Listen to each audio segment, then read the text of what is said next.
Okay, step 5. Where are we at right now? We at step 5? Stay broke. Okay, stay broke. Stay broke, man. Nobody teaches you stay broke, okay? Every time you get new flows of income,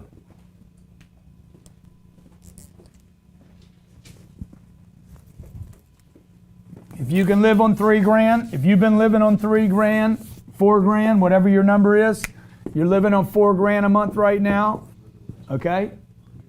When you go from $4,000 to $10,000, by the way, I need some success stories of people that are on, I don't know why that's missing. Okay. When you go from $4,000 to $10,000, you're going to save all of it. Okay. You're going to save as close to 100% of that extra money as you possibly can. You're going to take that $6,000 and you're going to go broke. All right. So when I personally went from $48,000 a year. Okay. Don't say I can't do this. Don't say you can't do it because I did it. Okay. I went from 0 to heck to millionaire. Look it up. All right. So 48 grand. When I go to 120,000, I lived off the 4. I lived off the 48. I was already living off of that. I did not increase the quality of my life 1 penny. And all this money over here, the difference, the 52 grand, got shoved off to the side. Go ahead. Philip Dade says, I actually went to Harvard, and that's where I learned how to be the first person to go all in, and was the first person to buy Cardone U today. Dude, the first guy that bought Cardone U today, that invested in Cardone U, went to Harvard. He's like, this is a deal. Okay, that's a chemistry book. I had a guy tell me 3 chemistry books, a science book, and one other book, and he spent like $600.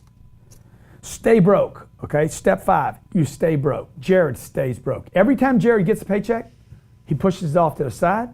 As soon as he can, he dumps it into a deal he can't touch. Cannot get the money, okay? I'm not talking about an IRA or a KEO, by the way. You do not want to do that. The IRA, the KEO, the retirement account, the pension fund, they were freaking scams perpetuated on hundreds of millions of people so you could never get your money. You don't know where it's at. You can't even touch it. You don't know what it's invested in. Stay broke. Do not keep money around. Cut costs to bare necessities until you're super wealthy, all right? Surplus monies go untouched. And number 3, spend nothing. Nothing. Okay, now I say nothing, but you're going to spend some money. I know as soon as you get money, you're going to spend money. Remember this. Money does not sleep. I think the guy from Wall Street said that. What's his name? Michael Doug. Money never sleeps. What he didn't tell you about money is this. It gets bored. When money sits around, it gets used. It gets used. When money sits around in an account and you can get access to it, you're going to get sick, you're going to get hurt, you're going to get in a wreck, you're going to have a problem, the wheels are going to get beat up, and you're like, oh my God. Watch. You get your rim beat up, and there's no money. That money don't go to the rims. Rims get beat up on your Jeep, and you got $800 sitting in a savings account. Money goes to rims. Quick little congrats to Doug, Hamada, Nia, Jacob, Jeffrey Ryan, and Susie. Dude, awesome. We're going to get you guys in a coaching session. We just got to figure that out, Sherry, okay? All right? Okay, 6th step. 6th step, we're on 5th step. 5th step is what? 5th step is stay broke, right? Stay broke, stay broke. You got to stay broke. Step 5, stay broke. Stay so broke, you never got money. Remember, money don't sleep. It gets bored, okay? Christmas, Easter. Hey, quit doing those vacations. They cost you money. 6, save to invest. Every money you spend, if you're taking notes right now, write this down. And this is what you're going to hear in the finance program. The finance program is going to pound you into, it's going to pound you into, Robert, pound you into do not save to save. That is not the reason to save money. You don't stay broke to stay broke. You stay broke to get rich. You save to invest. You don't save to save. Pay the price today so you can pay any price tomorrow. Have cash set aside somewhere so you know when to shove in. There's going to be a time. And that's part of today's strategy. It's like, when do I know what to go into? Okay? You should never, ever, ever, ever gamble on an investment. You should know that the investment is a sure thing, not a maybe. You should know when you make an investment, you shouldn't have to say, there's no promises. I mean, I can't guarantee this, okay? No, you should know. Dude, I guarantee you, for sure, this is a no-brainer. I guarantee, for sure, I'm going to make money in this deal. When I buy a deal, I know for sure. I know the worst case scenario. I will never lose my money. I will never get wiped out, okay? I know I'm going to get something. And I know if I can wait long enough, I'm going to get rich. So make these notes. Make these notes, okay? This is going to get reinforced in your finance program. By the way, anybody that gets on today, cardoneuniversity.com/millionaire, when I continue to add content to the finance program, we will not call you up and add content, okay? Ask you for more money. Okay, we don't ask you for more money. When we add content, we open your valve up on your university and you get access to that. All right, number 6, save to invest. Don't save. Add a note here. Don't save to save. Know your investment. No guessing. No gambling. Sure things. By the way, that would not be an inside tip. Tips don't mean you know something. Every tip you get about the stock will be a loser. Mark my words. Every tip you get will be a loser. Okay? The only time you want to invest on a tip, the only time you would invest on a tip is when the guy's already put more money in and you're just riding on top of his bet. How much did he put in? Okay? How much? 10 grand, don't even touch it. Okay? He needs to be all in, dude. Guts, intestines, kids, everything. And then you're like, okay, I'll put something on top of that. You mean you're going to die if this thing goes down? Yes, I will die. Good. Then you bet on that. Okay, step 7. Okay, step 7. This is my little journey that I want to share with you. Okay? I'm in sales. I got a sales job that I hated. I'm 25 years old. Okay? My goal was to do this. My job was to get that sales job to produce more money here.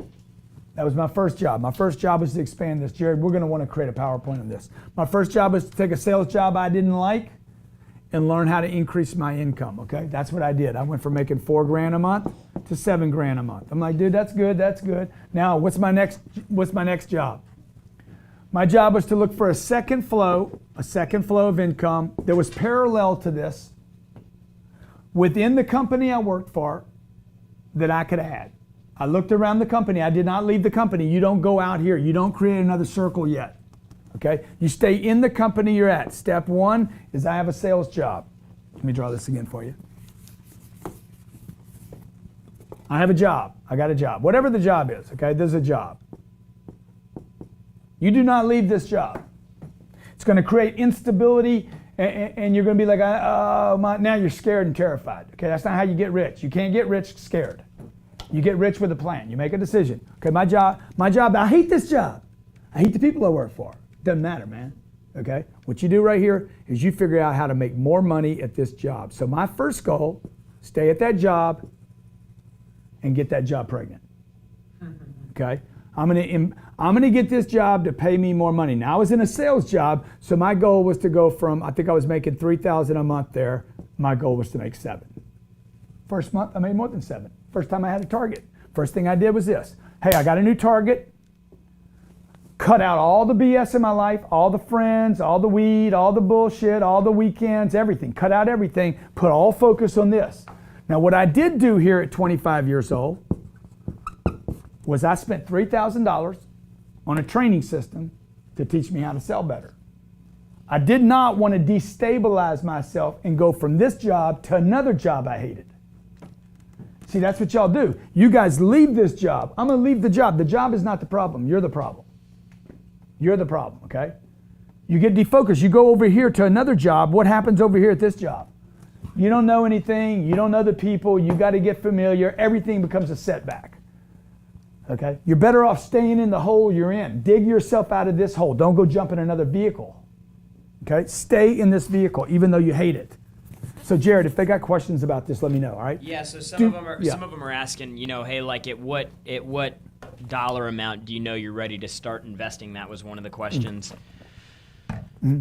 you know. Let me get there, okay? I'll get there. When do you start investing money? You invest money when you know it's a sure thing. If you're putting little money in a deal, you don't know it's a sure thing. When it's a sure thing, you sell everything you have and you go all in on the deal. Everything. You should see. Most people never get rich because they never put enough money in the deal. People don't beat the casinos because they never make a big enough bet. Casino doesn't worry about anybody. Man, I won 2 in a row. You ever hear the guys at the crap table? Oh my God! I won $15. Okay? They're like, oh my God, I won 2 in a row. Dude, you won $30. Okay? Nobody even knows you're here. Right? I mean, come on. Okay? Now you got some whale over there. You got some whale saying, hey man, I want to raise the limit. I want to go, They're like, no, you can't. Those guys can hurt the guy. They can hurt a casino. So here, first thing, what's the first step? Increase your income at the job you have. You're a receptionist. You hate the job. Add your income. Figure out how to be a better receptionist. Okay? The second thing you're going to do right here is I want you to do I want you to do a connected circle of revenue. Okay? Something attached to this, symbiotic, something parallel. So like maybe if you were a real estate agent or a real estate broker and then you started doing workshops or seminars or something you could like start that doing on workshops on you could start doing online blogging or something about real estate, maybe. All right? I'll give you an example. I was selling automobiles in step 1.